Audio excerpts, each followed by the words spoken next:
I think another issue that I have is programs for homeless veterans. As I was telling you, I go to UMKC, and believe me, I've been seeing even on our it's called SVL, Student Veterans Organization, Facebook page, where we got young ladies and men saying, hey, you guys know any programs for homeless veterans? And I'm like, wait a minute, you're in college, you're getting both rehab or GI Bill. Shouldn't someone be having you in a dorm, or it just seems like they've been left the chance, and it's other people like me, because I'm considered an unofficial veterans advocate at UMKC. I deal with disability lobbying as well as veterans lobbying, and I'm really concerned about this homeless veterans. Um, 22 million veterans in America, something like 6 million homeless. And I don't have the statistics on how many in Missouri or even how many is in Vicki's district. But I do know that from Harrisonville on down, I have run into personally at least 20 different homeless veterans. And that's me pulling along the highway, seeing a guy with a rucksack or a backpack walking down the highway and saying, are you a veteran? 9 times out of 10, he's a veteran. 9 times out of 10, being a person who has PTSD myself, I'm well aware of the symptoms. One of them is this homelessness or this inability to attach or something. And I asked these 9 or 10 basic questions. Almost all of them, again, 90% show signs of PTSD. Never been screened. The VA's never contacted them. I would propose that there's some kind of program that be put in place that checks on the veteran the first month out, the 3rd month out, the 6th month out. I'll tell you one of the best things that's happened to me is called VA for Vets. I don't know if you've heard of them. I've heard of it. Okay, they are awesome when it comes to trying to find you a job. I think that's been one of the best things the VA's ever done, besides a VA hospital in say Fayetteville, Arkansas. The one in Kansas City is not that good. That's not under Vicki. So, I won't blame her for that problem. That's under the other side, actually. Well, I know that there are a couple of things. I know, at least for the Army, all of the different branches of the military do have a program after, the reintegration program for a lot of the reservists. So I did go to that, and one of the things that they did talk about there was a hero to hired is one of the one of the things that's offered to help veterans find jobs.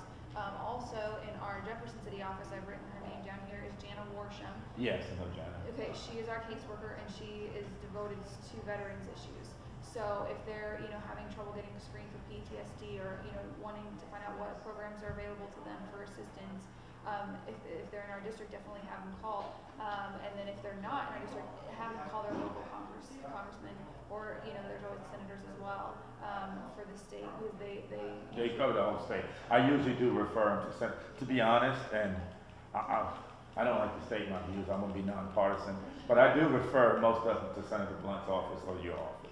I hate to say it, but your side of the fence actually does more for veterans than I would say some people who didn't serve or have no idea what service meant. So yes, I would definitely. I'll be honest.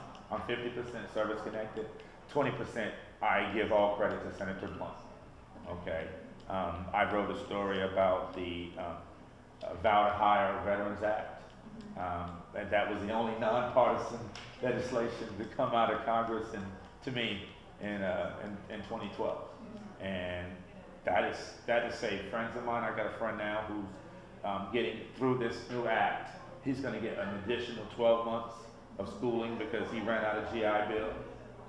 Okay, he didn't have a GI Bill because he was 10 years old, and he's 46, and he lost his job at Murphy's Farms. And he had nowhere to go. And I said, look, I've been in school for 3 years. Me and my wife are about to be homeless. When I discovered, the VA would help me with schooling, and has dramatically increased the value of our lives. So now my friend he's a Navy veteran, I won't hold that against him. He's an aircraft mechanic school. It's his 4th day today, and he can't say anything better about, what's happened thanks to this Vow to Hire Veterans Act. So it does work. Okay. I would like to say that I wish there was more nonpartisan things where we got together and we passed a few legislation, you know, like I said, for vets, and that did help. But if Vicki could introduce something specifically, I know they had a program that they introduced for female homeless veterans, but I think my problem is most of the stress now is on I guess it's the Iraq. Excuse me, I had a PTSD moment where it's EI, Persian Gulf, and Desert Storm. That was the two different wars. Okay, Desert Storm veterans and for the ones in Afghanistan, but they don't. I see guys who are like, say, in Panama. You know, that was an operation. Guys who are in Haiti, guys who are in Bosnia, and they have PTSD, but no one is following them. They're not getting. It's like two different vehicles. There's one for the post 9/11 veterans, okay, and one for the pre 9/11 veterans. And the benefits levels are different.